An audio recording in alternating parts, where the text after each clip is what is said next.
मूल समारोह समितिद्वारा यो लोछारको अवसरमा मूल समारोह समितिले आयोजना गर्ने कार्यक्रम गतिविधिहरूको सम्बन्धमा पत्रकार साथीहरूलाई साक्षात्कार गर्न आयोजित यो पत्रकार सम्मेलनका अध्यक्षता गरिरहनु हुने अध्यक्षज्यू, प्रचार प्रसार समितिको उपसमितिको संयोजक तथा तामाङ पत्रकार सङ्घका अध्यक्षज्यू, हाम्रो आमन्त्रणलाई स्वीकार गरेर पाल्नुहुने सम्पूर्ण विभिन्न मिडियामा कार्यरत पत्रकार साथीहरू, यो सम्मेलनमा यो पत्रकार साथीहरूसँगको भेटघाट कार्यक्रममा उपस्थिति जनाइरहनु हुने मूल आयोजक समितिका साथीहरू, विभिन्न सङ्घ संस्थाका साथीहरू, नेपाल तामाङ घेदुङका सहकर्मी साथीहरू, यहाँहरू सबैलाई हार्दिक स्वागत अभिवादन व्यक्त गर्दै म यो हाम्रो कार्यक्रमको बारेमा यहाँहरूलाई जानकारी दिनको निम्ति तयार पारिएको यो सामग्री पढेर वाचन गर्ने अनुमति चाहन्छु।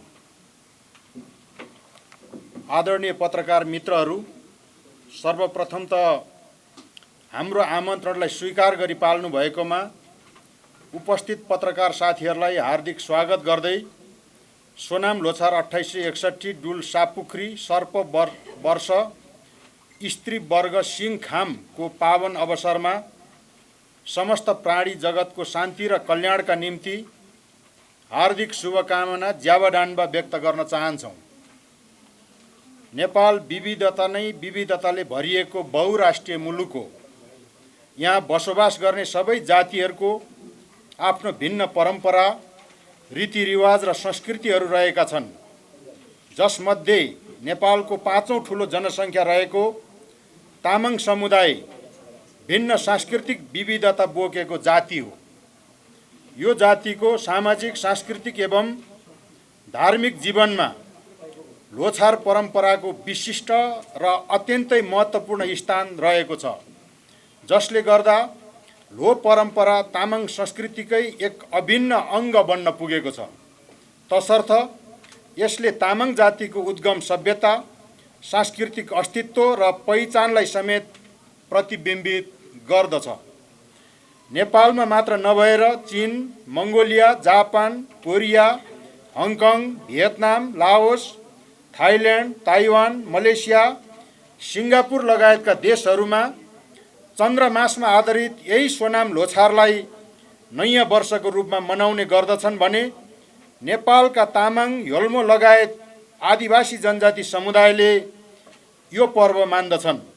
यसरी नै विश्वका विभिन्न मुलुकहरूमा रोजगारी वा अन्य सिलसिलामा पुगेका तामाङ सङ्घ संस्थाहरूले समेत यसै दिनको अवसरमा संसारभर सोनाम लोछारको अवसरमा विविध सांस्कृतिक समारोहको आयोजना गरी मनाउने प्रचलन रहेको छ। लोको अर्थ साल, सम्वत, वर्ष, उमेर र छारको अर्थ नयाँ अर्थात् लोछारको अर्थ नयाँ वर्ष हो। विभिन्न 12वटा पशुपन्छीको नामबाट लोको नाम राखिएको हुन्छ। 12 लो मध्ये प्रत्येक वर्ष एक एकवटा लो फेरिन्छ। यही लो फेरिने दिनलाई लोछारको रूपमा धुमधामसँग मनाउने गरिन्छ। तामाङहरूले मान्ने लोछार नयाँ वर्ष चन्द्रपात्रोको पहिलो महिनाको पहिलो दिन अर्थात् प्रत्येक वर्ष माघ शुक्ल प्रतिपदादेखि सुरु हुन्छ। लोछार माघ शुक्ल प्रतिपदादेखि पूर्णिमासम्म मनाउने भए पनि विशेष गरेर तामाङ समुदायले 5 दिनसम्म भव्य रूपमा मनाउने प्रचलन रहेको छ।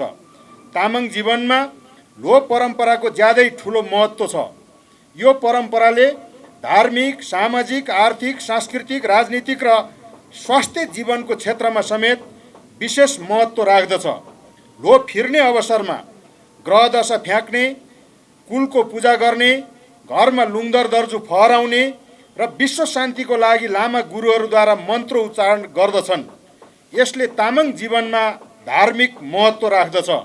यसका साथै घर रङ्ग्याउने, बाटोघाटो सफा गर्ने, इष्टमित्र, आफन्त, चेली माइती, दाजुभाइ भेटघाट गर्ने, परदेश गएकाहरू घर फर्किने, यदि घर फर्किनु नसकेमा विदेशकै भूमिमा भए पनि रमाइलो गर्ने, घर परिवार सम्झने, मान्यजनबाट टीका लगाउने, आशीर्वाद लिने दिने, तामाङ खानपिन खाने, नयाँ तामाङ वेशभूषा लगाउने र सामूहिक भोजन जस्ता कार्यक्रम गरिने हुँदा यसले सामाजिक महत्त्व राख्दछ। नयाँ लो फिरेसँगै तामाङहरू आर्थिक वर्षको अन्त्य भएसँगै जस्तै गरी पुरानो ऋण तिर्ने र नयाँ कारोबारको समेत सुरुवात गर्दछन्। यसरी यसले तामाङ जीवनमा आर्थिक महत्त्व समेत राख्दछ। यसले तामाङ समुदायलाई उत्तरी सभ्यतासँग सांस्कृतिक निकटता र सामिप्यता रहेको देखाउँछ भने लोछारको अवसरमा तामाङ झाँकी प्रदर्शन, तामाङ सेलो, मेन्दोमाया जस्ता गीत नृत्य प्रस्तुत गरेर वर्ष दिनभरिको दुःख बिर्सने हुँदा यसले विशेष सांस्कृतिक महत्त्व समेत राख्ने हुन्छ। यसै गरी तामाङ जातिको पहिचान, हक अधिकारको समेत आवाज उठाउने हुँदा यसले राजनीतिक महत्त्व समेत राख्ने गरेको छ। लोहको 5 प्रकृतिका खाम तत्त्वहरू मे आगो, सा माटो, फाई फलाम, क्युई पानी, सिङ काठ एक अर्कोसँग अन्तर सम्बन्धित हुन्छन् भने यसको सम्बन्ध शरीर विज्ञानसँग पनि जोडिएको हुन्छ। जस्तै मे आगो मुटु, सा आन्द्रा, फाई फोक्सो, क्युई मृगौला, सिङ कलेजोसँग सम्बन्धित छ। यस वर्षको डुल लोमा सिङ खाम परेको छ। पत्रकार साथीहरू, प्राकृतिक जीवनसँग अन्तर सम्बन्धित यस्तो महत्त्व बोकेको सोनाम लोछार 2861 डुल सापुख्री सर्प वर्ष सुरुवात भएको अवसरमा विगतमा झैँ यस वर्ष पनि उल्लासमय वातावरणमा सम्पन्न गर्न काठमाडौँ स्थित टुडीखेलमा 2081 माघ 15 गतेदेखि 17 गतेसम्म तामाङ सांस्कृतिक महोत्सवको आयोजना हुन गइरहेको यहाँहरूलाई जानकारी गराउन चाहन्छौँ। उक्त समारोहलाई भव्य र सभ्य ढङ्गबाट सम्पन्न गर्न नेपाल तामाङ घेदुङको संयोजकत्वमा नेपाल राष्ट्रिय तामाङ घेदुङको सहसंयोजन र काठमाडौँ स्थित विभिन्न तामाङ सङ्घ संस्थाहरू सम्मिलित 151 सदस्यीय मूल आयोजक समिति गठन गरिएको छ। बागमती प्रदेश सरकारले यसै वर्षदेखि तामाङ भाषालाई सरकारी कामकाजको भाषाको रूपमा मान्यता दिई सो कार्यान्वयनको चरणमा रहेको हुँदा यस वर्ष मञ्जुश्री सम्वत 2861 सोनाम लोछार भव्य रूपमा मनाऊ, तामाङ भाषालाई सरकारी कामकाजी भाषा कार्यान्वयनमा अघि बढौँ भन्ने मूल नारा तय गरेका छौँ। प्रदेश सरकारी कामकाजी भाषा कार्यान्वयनको सवाललाई मुख्य नारा बनाइएको मूल लोछार समारोहमा तामाङ जातिको उद्गम भूमि तामसालिङ समेत रहेको बागमती प्रदेशकै माननीय मुख्यमन्त्री बहादुर सिंह तामाङज्यूलाई प्रमुख अतिथिको रूपमा रहनुहुनेछ भने अन्य मन्त्री तथा सांसद र विशिष्ट अतिथि महानुभावहरूको गरिमामय आतिथ्यता रहनेछ।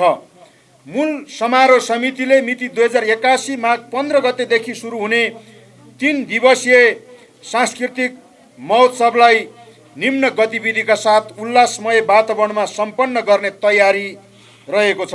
1. मिति 2081 माघ 15 गते बिहान 8:30 बजेदेखि सम्माननीय राष्ट्रपतिज्यूको भवन शीतल निवासमा ताम्बा लामा बोन्बोद्वारा पूजापाठ तथा शुभकामना आदान प्रदान गरिनेछ। मिति 2061 माघ 16 गते काठमाडौँ स्थित टुडीखेलमा राष्ट्रिय कलाकारहरूद्वारा साङ्गीतिक प्रस्तुति, पूजापाठ र साँझ डुल गरुड वर्षको विदाई र डुल सर्प वर्षको स्वागत स्वरूप लोछार ईद सञ्चालन गरिनेछ।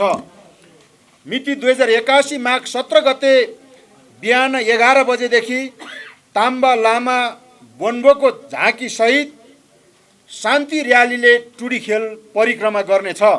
यसै गरी दिउँसो 1 बजेदेखि लोछार समारोहको समुद्घाटन समारोह, शुभकामना आदान प्रदान, चर्चित तथा ख्यातिप्राप्त कलाकारहरूद्वारा सांस्कृतिक प्रस्तुति आदि सम्पन्न गरिनेछ। यस वर्ष तामाङ भाषालाई सरकारी कामकाजी भाषाको रूपमा कार्यान्वयन गर्न आफ्नो कार्यकालमा विशेष भूमिका खेल्नुहुने बागमती प्रदेशका पूर्व संस्कृति मन्त्री तथा माननीय सांसद शैलेन्द्रमान वज्राचार्य सहित विभिन्न विद्यामा उत्कृष्ट कार्य गरी तामाङ समुदायको शिर उच्च राख्न महत्त्वपूर्ण योगदान पुर्याउने व्यक्तित्वहरूलाई राष्ट्रिय सम्मान गरिनेछ। सोनाम लोछार समारोहको 3 दिवसीय कार्यक्रमलाई भव्य र सभ्य ढङ्गबाट सम्पन्न गर्न विभिन्न जिम्मेवार व्यक्ति तथा सङ्गठनको नेतृत्वमा उपसमितिहरू गठन गरी कार्य विभाजन गरिएको छ, जसमा कलाकार उपसमिति, झाँकी र्याली उपसमिति, आर्थिक उपसमिति, वर्ष सम्मान उपसमिति, स्वयंसेवक उपसमिति, प्रचार प्रसार उपसमिति, अनुगमन उपसमिति, ब्याज ब्यानर उपसमिति, स्वास्थ्य शिविर उपसमिति, लोछार ईद तथा अतिथि सत्कार उपसमिति र मञ्च व्यवस्थापन उपसमिति रहेका छन्। कार्यक्रमको मुख्य व्यवस्थापन, साउन्ड, स्टेज लाइट, स्टल लगायतको जिम्मेवारी नमस्ते साउन्ड प्रणालीलाई दिएको छ। सोनाम लोछार 2861 डुल्लो सर्प वर्ष भएकाले हाम्रो कार्यक्रम स्थलको मुख्य स्टेजलाई पुरै सर्पको मुखाकृति आकारमा बनाइने भएको छ। स्टेजको दायाँ बायाँ ताम्बा लामा बोन्बोको परम्परागत सामग्री सहितको लाइभ स्टल रहनेछ भने स्वास्थ्य शिविर र तामाङ तथा आदिवासी जनजाति सम्बन्धी पुस्तकहरू समेत राखिनेछ। यसै गरी कार्यक्रम अवधिभर इन्डिजिनियस टेलिभिजन र अन्य मिडियाहरूबाट लाइभ प्रसारण गर्ने व्यवस्था मिलाइएको छ। यसरी यो समारोहबाट प्रत्यक्ष रूपमा 2 लाख बढी र अप्रत्यक्ष रूपमा 10 लाख भन्दा बढी लोछार प्रेमी समुदायले अवलोकन गरी आदिवासी तामाङ समुदायको सांस्कृतिक प्रवर्धनको क्षेत्रमा विशेष टेवा पुग्ने हामीले विश्वास लिएका छौँ। अन्तमा यस्तो मानव जीवनसँग सम्बन्धित प्राकृतिक महत्त्व बोकेको सोनाम लोछारलाई प्रवर्धन गर्न विभिन्न माध्यमबाट सहयोग पुर्याउनु हुने हाम्रा थुप्रै दाता सहयोगी सङ्घ सङ्गठन तथा महानुभावहरूप्रति आभार व्यक्त गर्दै समारोहको सबै तयारी पुरा भइसकेको जानकारी गराउँदै यहाँहरूको मिडियाबाट हाम्रो कार्यक्रम अवधिभर समाचार सम्प्रेषण गरी उल्लेख्य भूमिका निर्वाह गर्नुहुनेछ भन्ने विश्वास लिएका छौँ। साथै कार्यक्रमको जानकारी दिन आयोजित पत्रकार सम्मेलनको सुन्दर व्यवस्थापन गर्नुभएकोमा सोनाम लोछार प्रचार प्रसार उपसमितिलाई हार्दिक धन्यवाद ज्ञापन गर्छौँ।